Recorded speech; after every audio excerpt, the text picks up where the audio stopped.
Hello, and thank you for joining us for today's message. I'm Eric, the lead pastor of South Mountain Community Church. Thank you for taking just a bit of your time to be with us today. We exist for one reason, and that's to help as many people as possible take their next step towards becoming fully devoted and fully delighted followers of Jesus Christ. And I know that for so many people, church and even religion can be messy and oh so complicated, but it doesn't have to be that way.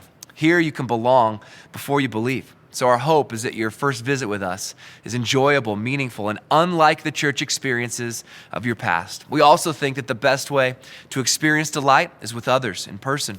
So SMCC is about more than just a Sunday sermon. We have 5 locations for you to choose from where you can connect with people in authentic community.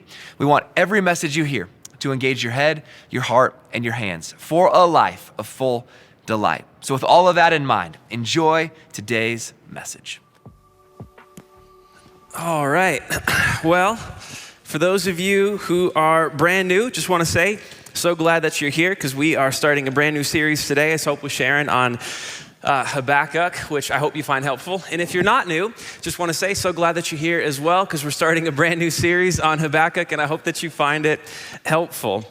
Now, I'd like to get started, as I like to often do at different times. I want to bring us to the classroom for just a minute as we get started with this series on Habakkuk. My name's Trevor, by the way. I serve as one of the pastors here, so just joy to be with you all here this morning. Now, the narrative kind of often goes like this, that I think we see this story unfolding a lot kind of in modern 21st century life, where a person will grow up in church of some kind. They'll grow up in kind of a religious context. And so as a result of that, as they're growing up, they will kind of cling to or hold on to or subscribe to the same beliefs as their parents or one of their parents. And what will often happen is they'll reach a certain age where you kind of graduate high school and you move out, maybe head to college, and you end up taking, at some point within those first couple of years, your very first intro to philosophy course. And what often happens in a course like that is a person is introduced to a tension surrounding faith, surrounding a belief in God that perhaps they haven't been introduced to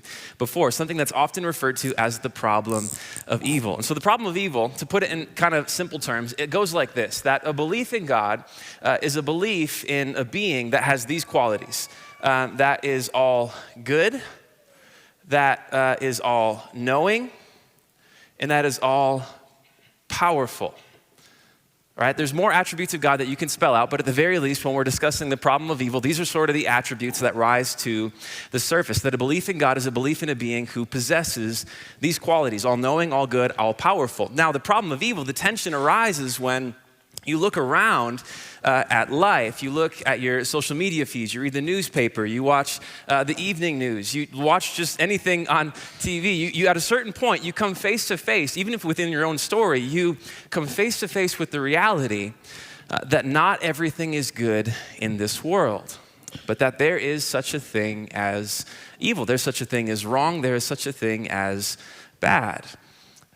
And the tension arises with this, that if this exists, this is a reality within our world, that evil is real, then how can there also be a being who is all good, all knowing, and all powerful? How can these two things coexist? Because it seems like if there was a being that was all good and all knowing, but not all powerful, right? Then maybe evil exists because the God's just not powerful enough to get rid of some of the evil. Or if the God is all good and all powerful, but just not all knowing, then maybe some of the evil has escaped that God's notice, and so he hasn't taken care of it for that reason. Or maybe all knowing and all powerful, but just not actually all good. Maybe there's a little wickedness, a little evil, maybe a little indifference within the nature, within the being of God. That if one of these characteristics, one of these qualities is lacking, then that explains the presence, the reality of evil within our world. And yet, we hold to the biblical writings, what they claim is that God is all good, all knowing, and all powerful, and yet we look around us and we see that evil is a reality. And so the question is, how can this be? It seems like one of these cannot coexist with the other. And oftentimes when people are introduced to this question, it can have a shattering effect upon their faith, upon their trust in God. To where oftentimes this is sort of the moment where a lot of people, when they're presented with this, when they wrestle with this, they end up walking away from their faith, dismissing it, even dismissing God. And I think our series today is poised to help us, particularly when it comes to this narrative and this question. Because I think oftentimes what ends up happening is an unhelpful response when people are opposed to this tension, that the problem of evil becomes a philosophical excuse to dismiss God, that it becomes sort of something that is an intellectual question. And I think oftentimes what is sort of wrapped into that response, sort of the underlying assumption is that the biblical writings have no answer, that they have no response, that they perhaps aren't even aware, that they are ignorant that this tension is even a reality, and yet that is actually a somewhat naive and even misinformed assumption, because the biblical writings from the very beginning to the very end are absolutely aware of this tension and are interacting with it constantly from the very beginning to the very end, in particular in Job, in the Psalms, in the Gospels, the very opening of Genesis, the very close of Revelation, and even in particular, one small book that is embedded within the Old Testament collection of the minor prophets, that book being known as Habakkuk. And that is the book we're going to be walking through together over the next several weeks. And I think one of the things that we'll take away from the book of Habakkuk is just this idea that the problem of evil is far less of an invitation to wrestle with an impersonal philosophical question and far more of an invitation to wrestle with a personal God.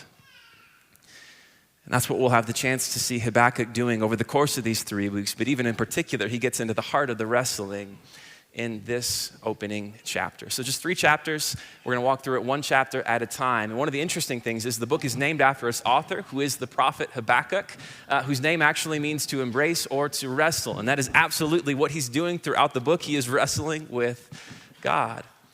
So what I'd like to do today as we get started is just kind of jump right on in and get ourselves oriented to this book. So we'll put the classroom away for now, and we'll go ahead and jump into the book itself. So Habakkuk chapter 1, verse 1, let's go ahead and get into it. It says this: the prophecy that Habakkuk the prophet received. This is kind of an opening verse that hasn't really gotten into the meat of the book yet, and yet it gives us a couple of clues as to what we can expect in the pages that follow. There's 2 words in particular that are especially important: prophet and prophecy. Right, prophet and prophecy. The question is, what do these things actually mean? Well, prophet is someone who speaks on behalf of God. A prophet is somebody who offers a communication on behalf of God. Now, the interesting thing is there's several people who are considered prophets, in particular in the Old Testament, but they have to basically live according to incredibly high standards that are set within the biblical writings themselves. So much so that if they are wrong even one time, they are considered to be a false prophet who has nothing to do with God.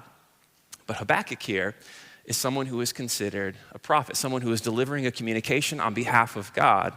And so this is the prophecy of Habakkuk the prophet. Now the second question is, what's the prophecy? What is a prophecy, right?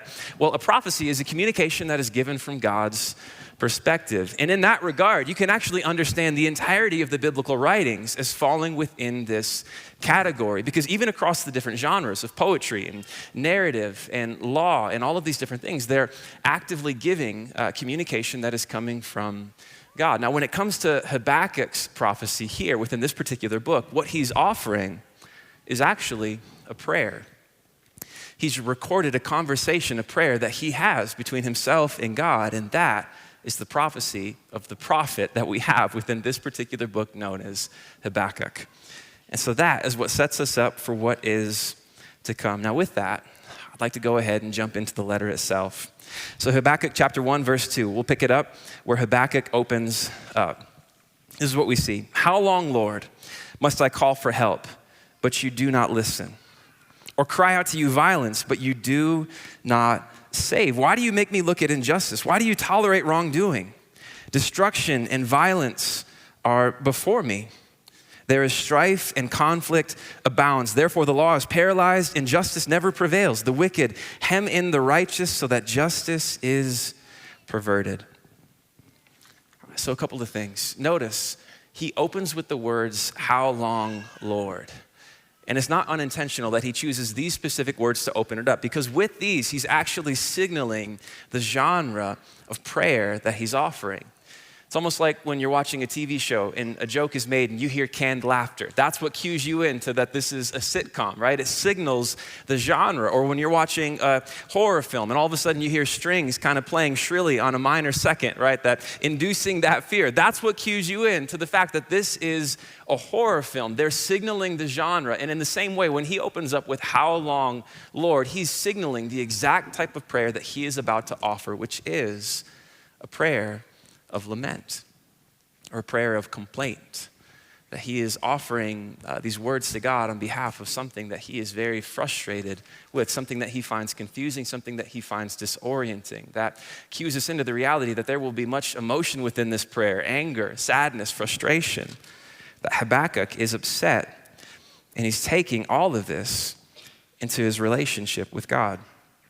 Now, when it gets into the details of what Habakkuk is actually upset about, one of the things that what he kind of unpacks is that the law is being paralyzed, that there are all kinds of horrific things happening within the people of Israel, within this particular kingdom of Judah, within this nation, that people across the board are living in ways that are dishonoring to God, and he is upset about it. And I think partly what helps us to understand why he's upset and why he's talking to God about it is to understand his role as a prophet within the Old Testament.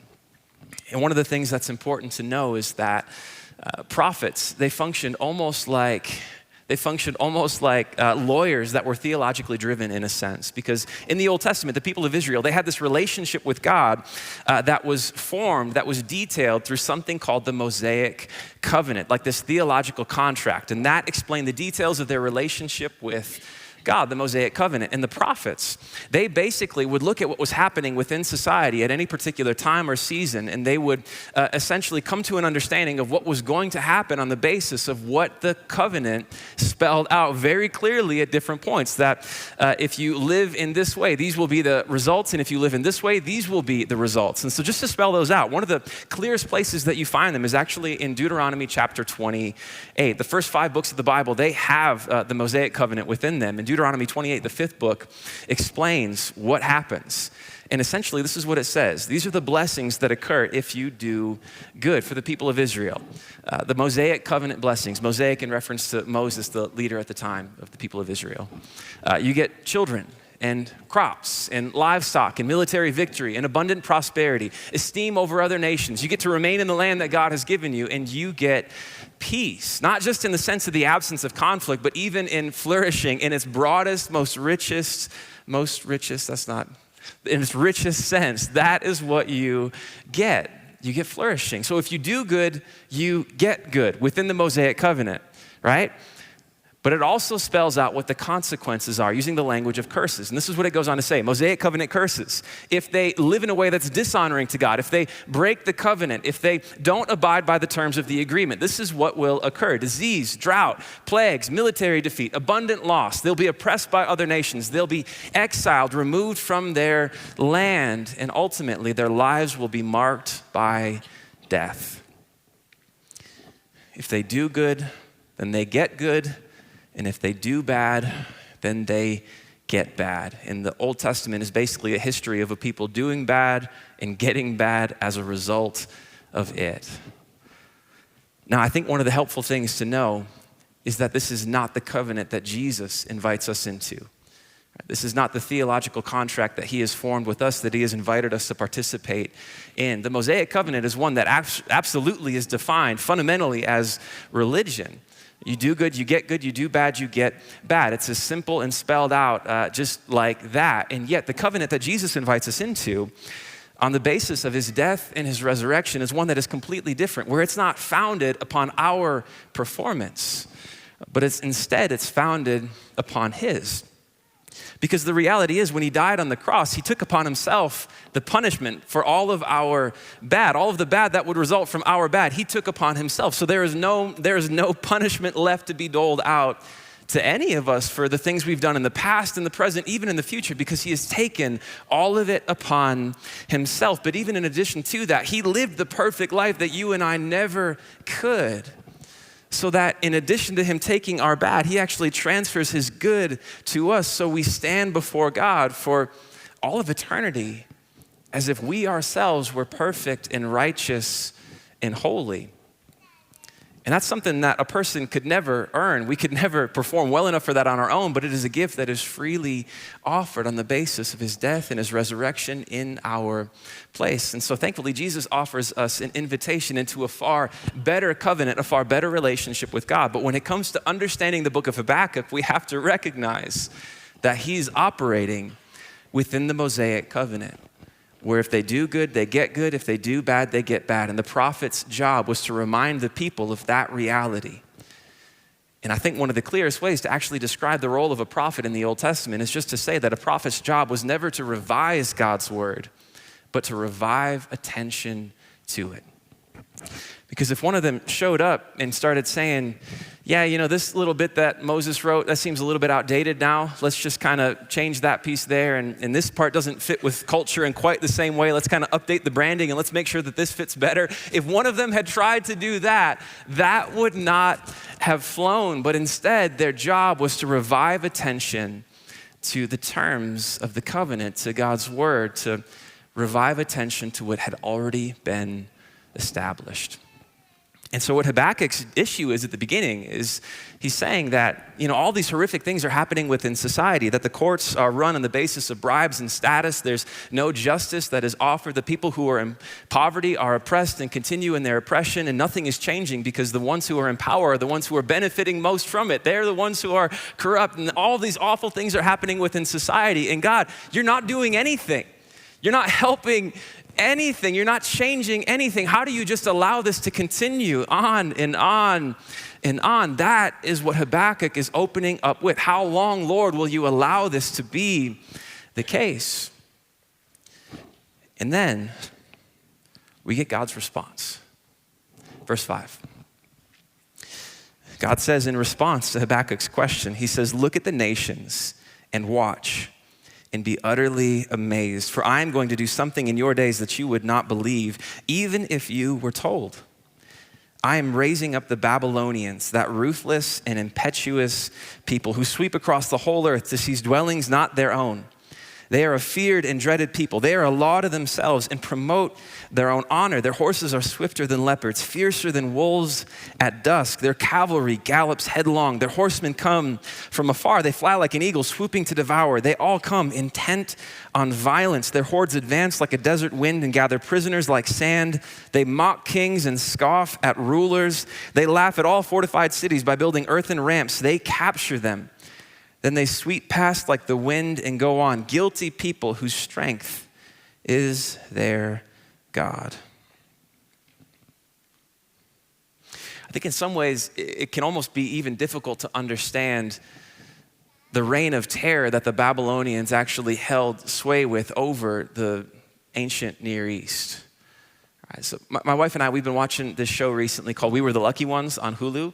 That tells the story of this Jewish-Polish family in the midst of World War II. And, the show opens up when they're kind of hearing rumors of things kind of rising up within Germany, and there's some fear on the horizon, but things seem a little bit distant, and it's uncertain how things are going to unfold. But then as time continues to carry on, all of a sudden, outright war has broken out, and things are kind of falling apart left and right, and they are finding themselves removed from their homes that they have lived in for decades without a moment's notice, forced into these ghettos. And you see so many things, so many of the things that happened in World War II, you see them being played out within this show, where even pregnant and nursing mothers forced to work 7 days a week, 12 hours a day, out in the cold with horrible provisions for them, and with the threat of execution if they slow down or slip up even for a moment. You see families kind of loaded up in the back of trucks and being driven to what they believe to be one place, and yet finding themselves pulled off into a field and forced to dig a ditch where they are executed collectively together.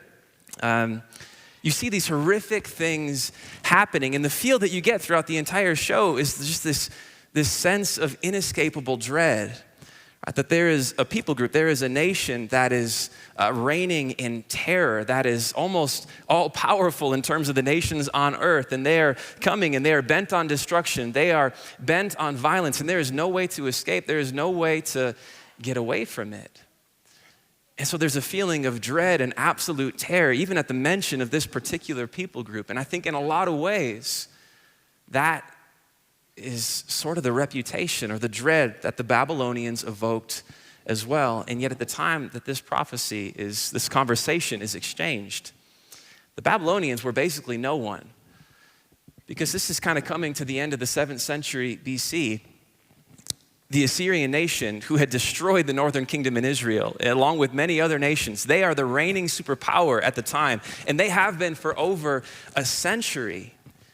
And at this point, the Babylonians are no one, but what no one saw coming is in the year 605 at the Battle of Carchemish, the Babylonians defeated the Assyrians in a completely unexpected fashion and took their place upon the pedestal of the world stage as the new reigning superpower. And one of the nations, unfortunately, that they set their sights upon was the kingdom of Judah, the nation of Israel. And so this is what God is saying. I'm going to raise up this nation and they will wreak havoc on everyone. That's God's response to Habakkuk's sort of anguished plea. And, God responds, and Habakkuk's probably hoping for like a better answer, an answer that's going to be light and fluffy and make him feel good. And yet he gets this one and he's like, that's actually worse. How can this make things any better? You're raising up this horrific nation to actually judge your own people. They're doing worse things than even your own people are. How can this be the case? How can this be your answer? And I think just to do it justice, what we should do is actually just look through Habakkuk's own response to God's words here. And this is what we see, verse 12. You can just see his confusion here. Verse 12, he says, Lord, are you not from everlasting? My God, my Holy One. He's reminding himself of the holy nature of God. You will never die. You, Lord, have appointed them to execute judgment. You, my rock, the one that I've built my life upon, have ordained them to punish. Your eyes are too pure to look on evil. You cannot tolerate wrongdoing. Why then do you tolerate the treacherous? It's like he's saying, I know these things to be true of God, and yet these are all of the ramifications of what you have just said, and I don't understand how these things fit together. You can see him wrestling within this passage, trying to make sense of what he's being told. And he goes on to say, why then do you tolerate the treacherous? Why are you silent while the wicked swallow up those more righteous than themselves? You've made people, you've made us like the fish in the sea, like the sea creatures that have no ruler. We have no protection. The wicked foe pulls all of them up with hooks. He catches them in his net. He gathers them up in his dragnet, and so he rejoices and is glad. He's saying, you've made us as defenseless as fish before a fisherman. Therefore, he sacrifices to his net and burns incense to his dragnet, for by his net he lives in luxury and enjoys the choicest food. He's saying that the person you've raised up to do this is someone who doesn't even acknowledge you, doesn't know you, someone who doesn't even understand the role that you play and who you are, who doesn't honor you. So he sacrifices to his own net, his own strength, his own might, his own military power. Is he to keep on emptying his net, destroying nations without mercy? How can you let this be? And I think there's some interesting things that Habakkuk shows us within this passage. All right, now, obviously, the story hasn't quite reached its end. The conversation hasn't concluded because we have still 2 more chapters left and 2 more weeks in this series. But I think what I'd like to do is just kind of pause the narrative right there and just talk about what we've drawn from Habakkuk, even within this opening chapter. And I think these are a couple of the things that we see him doing. All right, that first off, he recognizes the wrongs of this world. He recognizes the wrongs of this world, which I think is an important place to start. Because again, if you go back to the beginning, what we talked about with the problem of evil being basically a philosophical excuse to dismiss God, I think the truth is that is an intellectually lazy response to the problem of evil, and one that produces sort of a spiritually anemic state that is not particularly helpful. But what we see him doing is he recognizes the wrongs of this world. And one of the reasons that's helpful is because you cannot recognize the wrongs without also recognizing the fact that there is such a thing as right. As the Greek Orthodox theologian Callistos Ware once wrote, if there is a problem of evil, there is also a problem of good. And the reason it's intellectually lazy to use the problem of evil to dismiss God is because to do so is essentially to take the very standard of goodness that originates with God anyways, and to use that to judge God and to say that I don't believe that you exist for this very reason. And yet if you get rid of God, you get rid of goodness, you get rid of truth, you get rid of beauty, and you're left with none of those things. And as a result, we have no ground to stand upon in actually judging something as good or evil or right or wrong. And I'm not saying that that makes the wrestling with the wrongs of this world any easier, but at the very least, when we recognize the wrongs of this world, it gives us the ability to also recognize the rights, the reality that there is such a thing as good. So that's first, he recognizes the wrongs of this world. And the second thing is, in light of those, he brings his confused plea to God. He takes his anguish, his confusion, his disorientation, and he brings it directly to God in prayer. I think this is a far more helpful response. Even in my own life, I remember this moment a few years ago where we had gone through some health stuff as a family. And it came about in a way that I think could accurately be described as traumatic, really, where it involved a 911 call, wife being in the hospital for up to close to a week, and at different points, even having conversations where the medical team doesn't know what's happening and her life is kind of on the line, having conversations where, hanging up the phone thinking this might have been our last conversation. And in a moment like that, your mind just kind of starts reeling, like, am I going to have to go through my life without her? How am I supposed to do that? I've got these 3 young kids. I'm going to have to raise them on my own. I don't even know how to do that. Your mind kind of starts racing with all of these different things. And thankfully, in our story, it didn't end up going that way. And in a few days later, she was able to come home and, kind of move forward from that moment. But I can remember the season after that was a time in which I just felt absolutely broken, but in a way that I didn't understand. I didn't know how to make sense of. I didn't know. It's almost like when you break a wrist, right? I've done that several times. 6 weeks in a cast and you're good to go. I know what the healing process looks like. But on the other side of this, I was like, something is broken. I don't know what it is and I don't know how it gets better. And I can remember in that season, one of the things that was unique about it is that God had never felt more distant, more non-existent, more absent than ever before in that particular season. I remember going on walks and runs pretty much every day and praying at different times, and even just saying that, God, it feels like you're not here. And I think one of the things that's helpful is to know that a belief in God isn't based on feeling, right? That we can look at real and honest questions and have solid answers to them on the basis of real evidence. And yet, at the same time, I think one of the most helpful things in a season like that, when we find ourselves in wrestling like that, is to be able to take our anger, our frustration, our confusion, and to be able to bring it in prayer to God.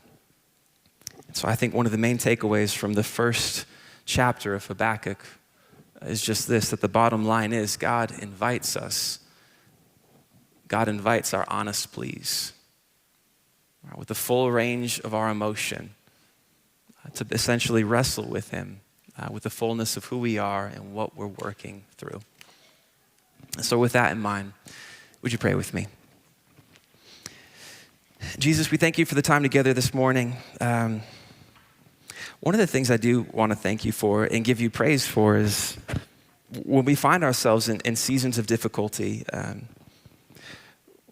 one of the promises that we can stand on, that we can cling to, is just that you promise us not always to remove the difficulty, not to remove the suffering, not always to make things better, and yet you do promise to always be with us.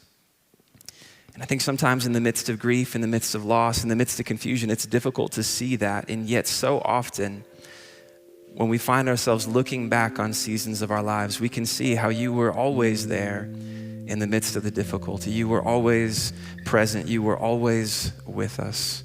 And so for those who are in the midst of the difficulty now, I pray that you would give them the courage to bring their full and honest selves to you. And I pray that at some point you would bring insight and clarity on the ways that you have been present in the midst of all of the difficulties that we have been through. And we thank you that one day we know that you will right all the wrongs of this world. And for that, we give you praise this morning.